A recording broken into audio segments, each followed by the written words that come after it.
But because Virat Kohli front foot पे था और दोनों पैर उसके बाहर थे क्रीज के, हमें ऐसा लगता है कि just short of length ball है। बट मुझे ये लगता है कि यार फर्स्ट सेशन में हम लोग और विकेट्स ले सकते थे, बट कभी कभी ना अपने आउट ऑफ द स्किन खेलना पड़ता है टीम के लिए, और मुझे लगता है वहां पर मिस आउट कर गया। भाई अब मैं जानता हूँ कि किशन जो है इससे पहले टेस्ट क्रिकेट टीम में खेला नहीं है, डेब्यू भी नहीं करा उसने अभी तक। कई लोगों ने कहा कि भाई कैच हो सकता है, रूल्स पढ़ाए बहुत सारे।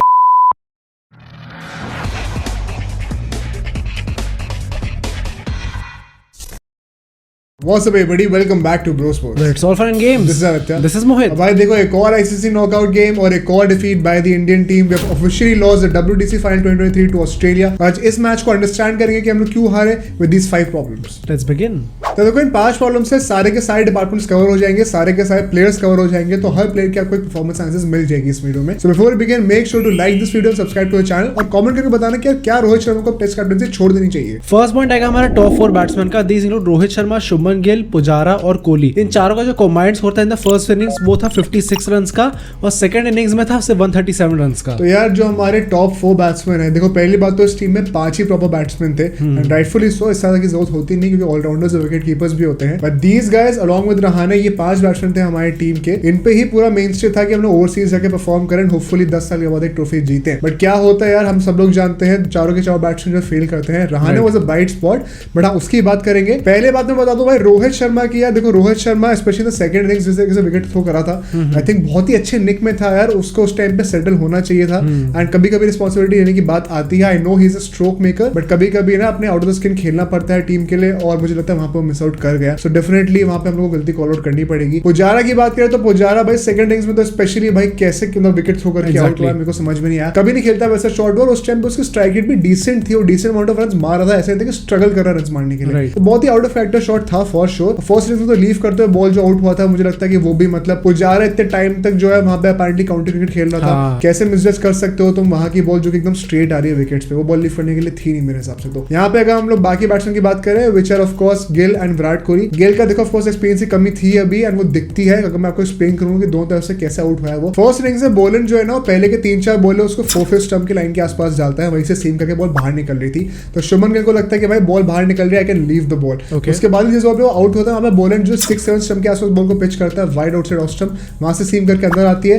गिल ने पहले से सोचा था कि मैं बॉल को लीव करूंगा, बट वो विकेट पे लग जाती है। अब सेकंड इनिंग्स में क्या होता है भाई, ये डाउट अब दिमाग में बैठ के गिल के कि यार मैं लीव नहीं कर सकता बॉल को, क्योंकि बॉल अंदर भी आ सकती है सीम करके बोलन की। तो क्या करता है अब, he goes back to plan A. Boland की बात कर रहा हूं। बोलन क्या करता है, जिसका प्लान ये था कि 4 स्टंप के आसपास बॉल करके सीम बाहर कराओ, वो डालता है। वो गिल जो है kind of ceases the ball, वो बैट थ्रो करता है, थोड़ा बहुत रिफ्लेक्स एक्शन होता है, वहीं पे एज निकलता है। कैमरन ग्रीन स्टेलर कैच पकड़ता है, but was it a catch? I don't think so. कई लोगों ने कहा कि भाई कैच हो सकता है, रूल्स पढ़ाए बहुत सारे, बट रूल में ये भी लिखा होगा कि अगर बॉल ग्राउंड को टच कर रही है, not just the grass blades, but अगर ग्राउंड को टच कर रहा है प्रॉपर्ली तो नॉट आउट ही होगा। वो एंगल्स, एक तो पहली बात जो एंगल्स थे और जो जूमिंग टेक्नोलॉजी थी वो यूज नहीं करी थर्ड अंपायर ने, तो बहुत बड़ी गलती थी उनकी। तो but of course I think evidence was enough to say कि यार एक कंक्लूसिव एविडेंस नहीं मिल पा रहा हमें towards the decision of getting the batsman out, इसलिए वो नॉट आउट होता। तो अनफॉर्चुनेट था, but then again not an excuse for other batsman to not perform. Because यहाँ पे विराट कोहली की बात करूंगा अगर मैं, सेकंड इनिंग्स में तो हमें पता है कि यार वो आउटसाइड ऑफ स्टंप की बॉल चेस कर रहा था, सबको पता कि नहीं करनी चाहिए थी। बट फर्स्ट इनिंग्स में ना सबको लगा था कि काइंड ऑफ अनफॉर्चुनेट था, बिकॉज वो ऐसा लग रहा था कि बॉल मतलब जस्ट शॉर्ट ऑफ लेंथ थी और वहां से राइज कर गया विराट कोहली, मतलब बहुत अच्छी ब्यूटीफुल बॉल खेलने पे आ गया। बट अगर उस विकेट को क्लोजली एनालाइज करो ना, पहली बात तो जब भी बैट्समैन की शॉर्ट पिच लेंथ की बॉल खेल रहा होता है, हमेशा एडवाइस करते हैं कोचेस कि आप डीप इन द क्रीज जाओ, बैकफुट को यूज करके एकदम पीछे हो जाओ, ताकि आपको वो एक्स्ट्रा टाइम मिले, कि वो एक्स्ट्रा मीटर मिल जाए बॉल खेलने के लिए। और तब तक अगर बॉल की ट्रैजेक्टरी बहुत एकदम सर पे आ रही है, बहुत ऊपर जा रही है, तो तब वो बॉल ऊपर निकल चुकी होगी, या तो फिर आप डक भी कर सकते हो। बट यहाँ पे if you notice Virat Kohli की दोनों फीट जो है ना क्रीज के बाहर थी, उसका जो वेट था वो फ्रंट फुट पे था। तो उसकी वजह से अगर आप बॉल के मैप देखोगे ना, पिच मैप देखोगे, तो वहां पे जो बॉल जहां पे पिच कर रही थी ये वाली जिसपे आउट हुआ विराट कोहली, वो एक्चुअली शॉर्ट लेंथ पे ही थी।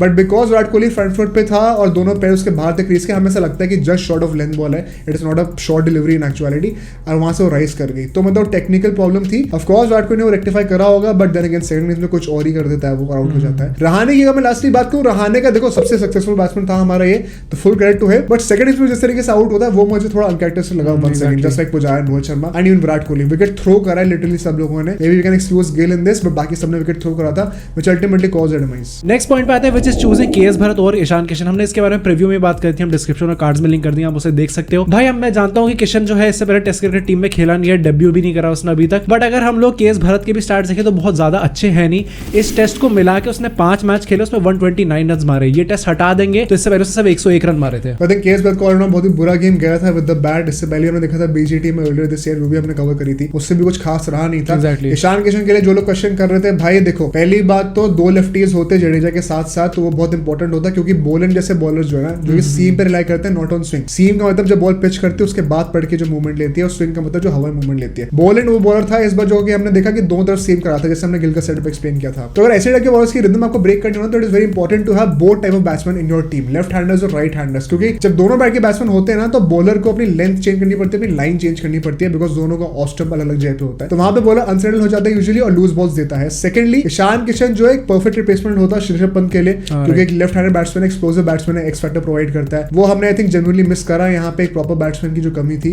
एंड वही जो है खल गई मिडिल ऑर्डर में। नेक्स्ट पॉइंट होगा हमारा सबसे कंट्रोवर्शियल वाला कि भाई अश्विन क्यों नहीं लिया गया टीम में।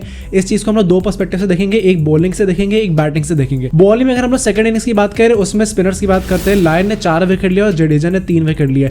अगर यहाँ पे अश्विन होता तो भाई क्या तबाही मचाता। बैटिंग की बात करें तो भाई हम लोग जानते हैं हम लोअर ऑर्डर में टेस्ट क्रिकेट में कितना ज्यादा रिलाई करते हैं उन पर रन स्कोर करने के लिए। बीजीटी में हमने देखा अक्षर पटेल वगैरह कितने रन स्कोर करते हैं हमारे लिए। यहाँ पे जडेजा, शार्दुल ठाकुर और उमेश यादव, इन्होंने सेकंड इनिंग्स में कॉम्बाइंड रन सिर्फ 1 रन बनाया। तो यहाँ पे लोग क्वेश्चन करेंगे कि इनको क्यों लिया हमने, क्योंकि भाई जडेजा, अश्विन और अक्षर पटेल जो होते हैं वो इन्हीं पोजीशंस पे खेलते हैं। अश्विन की जगह पे उमेश यादव बैटिंग करने आ रहा था मोस्ट लाइकली, या फिर अक्षर पटेल के रोल में होता, शार्दुल ठाकुर शायद नीचे आता। But you get the gist, ये 3 बैट्समैन जो होते हैं मिडिल ऑर्डर के या लोअर मिडिल ऑर्डर के लो इसको, ये हमेशा इंडिया को बचा के रखते हैं हर टाइप की पिच पे। Exactly. तो वहाँ पे बैटिंग की तरफ से ले लो या फिर बॉलिंग की तरफ से ले लो, अश्विन का जो है ना नो ब्रेनर था यहाँ पे सिलेक्ट होना। और यहाँ पे मैं वही बात कहूंगा जो मैंने पहले भी कही थी लाइव स्ट्रीम्स में कि भाई this is not just my opinion, ये ओपिनियन जो है हर्षा भोगले और सुनील गावस्कर का है। हाँ। उन ग्रेड्स का ये ओपिनियन है कि भाई जब आपका नंबर 1 टेस्ट बैट्समैन होता है, क्या उसको हम लोग टीम में नहीं रखते हैं सोचे कि यार इसका इस कंट्री में रिकॉर्ड अच्छा नहीं, या फिर कंडीशन को सूट नहीं करती है, नहीं ना, हर जगह खिलाया जाता है ना। तो फिर फर्स्ट बॉलर को जो हमारा नंबर 1 बॉलर है in the world, not just in your team, उसको कैसे स्टार्ट नहीं कर रहे हो, वो तो मतलब नो ब्रेनर था। And I think a very poor decision by the management. यहाँ पे मैनेजमेंट भी कवर हो जाएगी, ऐसे कुछ डिसीजन ना समझ में नहीं आते, ये बहुत टाइम से चलता आ रहा है against Ashwin. I don't get the agenda, he should have started for sure and he would have made a huge difference. क्योंकि अगर मैं बॉलर्स की बात करूं, जो पेसर्स की बात कर रहे हैं हम लोग, उन्होंने भी जो 3rd और 4th पेसर होते हैं स्पेशली बहुत खास करके नहीं दिया कुछ, जो कि एसेंशियली अश्विन के जय पे खेल रहे थे। तो पेसर्स की बात करते हैं, हम 3 पेसर की बात करेंगे, शामी, उमेश यादव और शार्दुल ठाकुर की। यहाँ पे सिराज नहीं ले रहे क्योंकि सिराज का आई थिंक डिसेंट कैंपेन रहा था। शामी ने 4 विकेट लिए, आई थिंक हम सब लोग थोड़ा एक्सपेक्ट बेटर कर रहे थे उससे, क्योंकि अल्टीमेटली आईपीएल में भी पर्पल कैप लेके आया था एंड काइंड ऑफ हमारा बेस्ट बॉलर था, तो उस लेवल पे डिलीवर नहीं कर पाया। उमेश यादव और शार्दुल ठाकुर की बात करें, यहाँ पे 2-2 विकेट लिए उन लोगों ने ईच, और भाई एक इनिंग्स में दोनों ने एक भी विकेट नहीं लिया। तो यार मतलब वही ना, जो 3rd और 4th पेसर हो गए हमारे बीच में Umesh Yadav and Shardul Thakur. As I said before, इन लोगों ने मेनली जो स्पॉट लिया था अश्विन का, इनमें से ही कोई एक रिप्लेस होता। हमने जो प्रीव्यू में लाइनअप दी थी, आप जरूर चेक करना उसको, मुझे उस टाइम पे लग रहा था कि शायद थोड़ी रिस्की हो सकती है। हमने वो मेंशन भी किया था वीडियो में, बट इन हाइंडसाइट मुझे लगता है कि वही आइडियल लाइनअप होती, क्योंकि उसमें Kishan was of course starting in place of KS Bharat और अश्विन था लॉन्ग साइड शार्दुल ठाकुर, उमेश यादव उसमें नहीं था उस लाइनअप में। राइट, तो मुझे लगता है कि वो अगर होता ना लाइनअप हमारा, तो बहुत फर्क पड़ा होता maybe in hindsight. Of course it is easier to say, but we are here to dissect the team and analyse की क्या गलतियां हुई थी। सिराज के लिए मैं ये कहूंगा, देखो 4 विकेट लिए पहले इनिंग्स में, but I would say the only difference between a guy like Siraj on a pace friendly pitch and a guy like Ashwin on a spin friendly pitch, क्योंकि अश्विन हमेशा इंडिया में ऑलमोस्ट 4-5 विकेट लेते रहता है इनिंग्स में। राइट, सेम है जडेजा। सिराज ने क्यों नहीं करा सेकंड इनिंग्स में, क्योंकि मेरे को ऐसा पर्सनली लगता है कि सिराज और अश्विन में यही फर्क है, सिराज को विकेट ना मिल रहा तो फ्रस्ट्रेट हो जाता है बहुत जल्दी, फिर लड़ाई करने लग जाता है, जो भी हो जाता है। Ashwin knows the value of patience and knows how to work with the brain of the batsman. उसको वो टॉय करता है, उसको वो मैनेज करता है, और फिर वहां से वो सेटअप करके विकेट निकालता है। जो लॉन्ग टर्म सेटअप्स होते हैं ना, 3-4 ओवर के सेटअप्स होते हैं, वो उसे एग्जीक्यूट करने आते हैं, which is why once again I would say कि एक बहुत ही मेजर क्रिकेटिंग ब्रेन हमने मिस करा। और शमी से जितना एक्सपेक्टेड था, आई थिंक बोथ इनिंग्स ही would have done much better, specially on the first day, क्योंकि फर्स्ट डे ही हमारा लास्ट पॉइंट होने वाला है। काफी अंडररेटेड पॉइंट होगा, बट टू माय सरप्राइज हमने जैसे इस वीडियो की रिसर्च खत्म करी, मैंने देखा फोन करके कि राहुल द्रविड़ ने भी सेम बात बोली है। सो आई वाज हैप्पी कि जो कोच इंडिया का वो भी रियलाइज करता है इस चीज को। What is it exactly? First day की बात करते हैं, ऑस्ट्रेलिया ने 327 रन बना दिए थे with the loss of 3 wickets. अब इसमें हम फर्स्ट सेशन की बात करते हैं, उन्होंने 73 रन बनाए थे with the loss of 2 wickets. But मुझे ये लगता है कि यार फर्स्ट सेशन में हम लोग और विकेट्स ले सकते थे, कंसीडरिंग कि वो बेस्ट टाइम था पेसर्स के लिए विकेट्स लेने के लिए। और वहां पे हमने देखा था कि टॉस जीत के दोनों कैप्टन बॉलिंग करना चाहते थे, क्योंकि उस टाइम पे एकदम ओवरकास्ट कंडीशंस थी, क्लाउडी था माहौल पूरा, और पिच एकदम ग्रीन लग रही थी देखने में। इफ यू नोटिस उस सेशन के बाद, फर्स्ट सेशन के बाद से हर टाइम धूप रही है, तो वो भी प्लेजेंट सरप्राइज था। But that also tells you कि जो पेसर्स है ना दोनों इनिंग्स के लिए, दोनों मतलब टीम्स के लिए, उनके लिए best time to bowl was in the first day first session. अब वो फॉर्चुनेटली इंडिया के पास था, बट हमने आई थिंक यूटिलाइज नहीं करा उसको, सिर्फ 2 ही विकेट लिए। Maybe we could have had more wickets, but हाँ रन नहीं दिए थे, उसको भी कॉम्पेंसेट कर दिया ऑस्ट्रेलिया ने इन द नेक्स्ट 2 सेशंस। अगर हम लोग ओवरऑल देखें पूरे दिन का, तो सेकंड और थर्ड सेशन ऑन डे 1 वो बहुत बुरे गए हमारे। एग्जैक्टली, हमने 62 ओवर्स डाले, सिर्फ 1 विकेट ले पाए, 254 रन दिए, रन रेट जो उनका था वो 4.1 का हो गया था। तो मतलब एंड आते आते 300 से ऊपर का स्कोर हो गया, सिर्फ 3 विकेट गिरे। आई थिंक फर्स्ट डे पे ही हम लोग को किल करना था, टीम को ऑल आउट करना जरूरी था। वहीं पे हम लोग, मुझे लगता है कि पहले सीट होता ना बैक सीट पे आ गया, वो ड्राइवर सीट पे हमेशा सिर्फ ऑस्ट्रेलिया थी, वही डिक्टेट कर रहे थे टेम्पो को। तो मुझे लगता है बहुत बड़ी प्रॉब्लम थी उसमें। देन अगेन वही बॉलर्स का जो था ना वही कमी थी। आई थिंक अश्विन होता तो फिर भी मुझे लगता है दोबारा फर्क पड़ता, क्योंकि उमेश यादव और शार्दुल ठाकुर ने एक एक इनिंग में विकेटलेस नहीं और दोनों इनिंग को मिला के से 2-2 विकेट लिए, तो वो तो अश्विन भी कर ही लेता यार, मतलब नंबर 1 बॉलर है वर्ल्ड का। तो ओवरऑल आई थिंक अगर हम लास्ट थॉट्स पे आते हैं, एक और मतलब आईसीसी टूर्नामेंट हार चुके हैं हम लोग, another major final lost in the last 10 years, the wait still continues, but what would you say? भाई आई जेन्युइनली थिंक कि अगर अश्विन होता ना तो चीजें बहुत पलट सकती थी। आई वोंट से जीत जाते, बट रिजल्ट बेटर हो सकता था, क्योंकि ऑब्वियसली एक आदमी के होने से जीत नहीं सकते या हार नहीं सकते, इसलिए सिर्फ एक को ब्लेम करना सही नहीं है। ऑल्सो जैसे तुमने कहा कि यार वेट चलता जा रहा है, आई होप कि वर्ल्ड कप फाइनल अभी जो ओडीआई का आने वाला है उसमें कम से कम ये चीज पूरे हो, बट एज ऑफ नाउ भाई we have to move on. और यहाँ पे ना काफी लोगों ने क्वेश्चन किया रोहित शर्मा की कैप्टनसी को भी, क्या फील्ड सेटअप अच्छा नहीं था, बॉलिंग चेंजेस अच्छे नहीं थे। देखो आई थिंक इसके ऊपर ऑल डिस्कशन होना चाहिए, तो तुम लोग कमेंट से जरूर बताना कि तुम लोग को एक्जैक्टली क्या प्रॉब्लम लगी वहां पर, बिकॉज आई थिंक वो एक और ज्यादा नुआंस टॉपिक है, maybe we can make a different video on that all together. But हाँ ओवरऑल आई थिंक कि यार देखो राहुल द्रविड़ का भी एंड रोहित शर्मा के ऊपर भी बहुत क्वेश्चन आ रहे हैं, बहुत क्रिटिसिज्म आ रहा है, in Virat Kohli being the senior player. यहाँ पे देखो लॉजिकली हर चीज को एनालाइज करना इंपॉर्टेंट है, जहां पर क्रेडिट ड्यू है वहां देना चाहिए। बट हाँ जैसे कि रोहित शर्मा ने कहा कि यार शायद WTC का फाइनल है वो 3 टेस्ट मैच सीरीज में होना चाहिए, मार्च में कर दो। विराट कोहली ने भी अपने टाइम में कहा था ये जब हारा था तो 2021 में। आई थिंक वो सब बोलने की जरूरत नहीं है यार, at the end of the day जो टीम बेटर थी वही जीती है। बट जो एक और चीज वो about why every final in England, जैसे अगला हमने देखा कि अगला WTC फाइनल भी 2025 में इंग्लैंड में ही होने वाला है,